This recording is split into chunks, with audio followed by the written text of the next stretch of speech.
terjadi reformasi, tidak terjadi transformasi. Lembaganya dipisah, value-nya tidak ikut transformasi. Tadi dikatakan polisi harus kembali pada prinsip supremasi sipil, itu juga salah. Yang mesti supreme itu bukan orang sipilnya, tapi nilai-nilai sipil. Jadi yang benar bukan supremacy, civilian supremacy, tapi the supremacy of civilian value. Supremasi dari nilai-nilai sipil. Di dalam demokrasi mau tentara, mau satpam, mau akademisi, profesor, punya ijazah apa nggak punya ijazah, tunduk pada nilai sipil.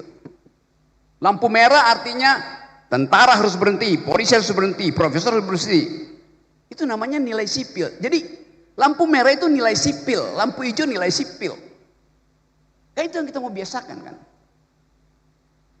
Jadi sebetulnya kita mau bongkar dulu bahwa kenapa hari-hari ini ada ketakutan pada, tadi Usman Hamid pakai istilah the revival of authoritarianism.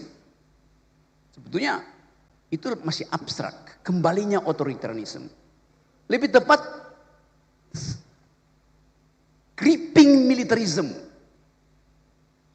Pengamat dunia sekarang menganggap Indonesia militerisme itu lagi merangkak, creeping. Dan itu yang sebetulnya lebih berbahaya daripada reformasi. Reformasi TNI tersusul oleh creeping militarism, kita balik pada the revival of authoritarianism. Itu soalnya tuh. Jadi saya mau terangkan bahwa ada reformasi, terjadi pemisahan lembaga tentara dan militer, tapi hanya sekedar reformasi, bukan transformasi.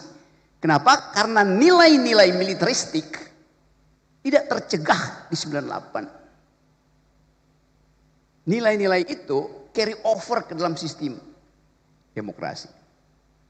Jadi sebetulnya kita belum masuk di dalam era demokrasi. Reformasi tidak menghasilkan demokrasi.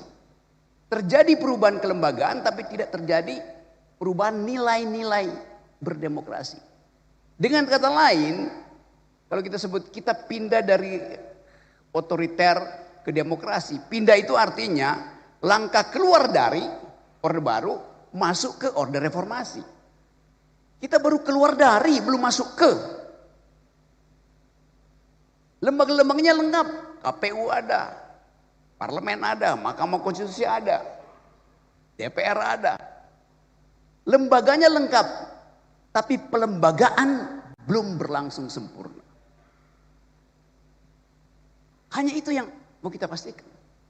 Jadi sekali lagi kalau kita mau bicara tentang reformasi, transformasi, apapun istilahnya, kita mesti lihat bahwa kondisi kelembagaan kita itu tidak menghasilkan pelembagaan, hanya ada perubahan di dalam lembaga. Tetapi kita mulai lihat bahwa ada inisiatif lokal untuk menghasilkan ide tentang demokrasi. Waktu demonstrasi Agustus kemarin saya ada di Pekanbaru di Riau, nemenin Irjen Heri Heriawan, Kapolda Riau. Demonstrasi yang besar itu, saya datang ke situ. Yang dipajang di depan para demonstran, menyambut para demonstran bukan panser, bukan water cannon, tapi spanduk besar ditulis oleh Kapolda Riau, Saudara Heri Heriawan. Selamat datang para pejuang aspirasi. Bayangin coba. Dia sambut dengan spanduk itu.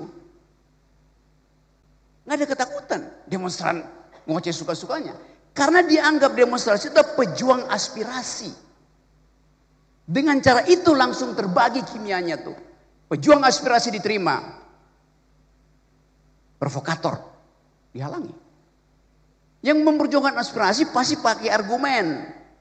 Yang ingin merusak demonstrasi pasti pakai molotov. Mudah dipisahkan. Jadi contohlah Kapolda Riau. Bukan saya puji-puji, tapi faktanya begitu.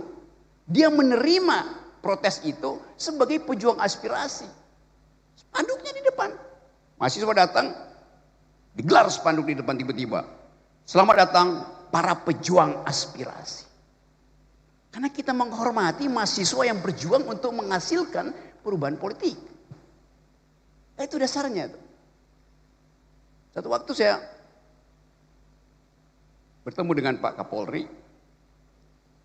Saya lagi membantu. Saya cerita aja soal sebelum saya bicara teorinya. Saya lagi berupaya untuk membuat beberapa Polda itu laboratorium tentang civilian value. Nah, karena saya berteman dengan Pak Herimen, saya bolak-balik ke Pekanbaru. Tiba-tiba ada seorang tokoh masyarakat sipil WA saya.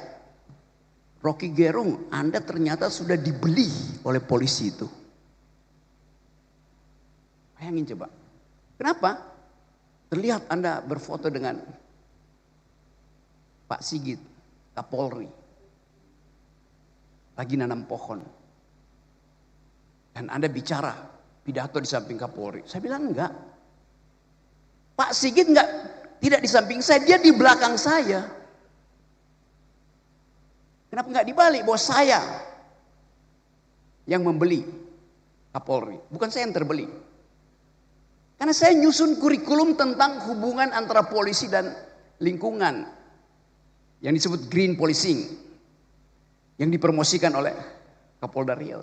Jadi bayangin, masyarakat sipil pun mencurigai aktivitas masyarakat sipil karena dia nggak paham bahwa lebih banyak orang yang mati karena kerusakan lingkungan daripada yang mati di jalan raya.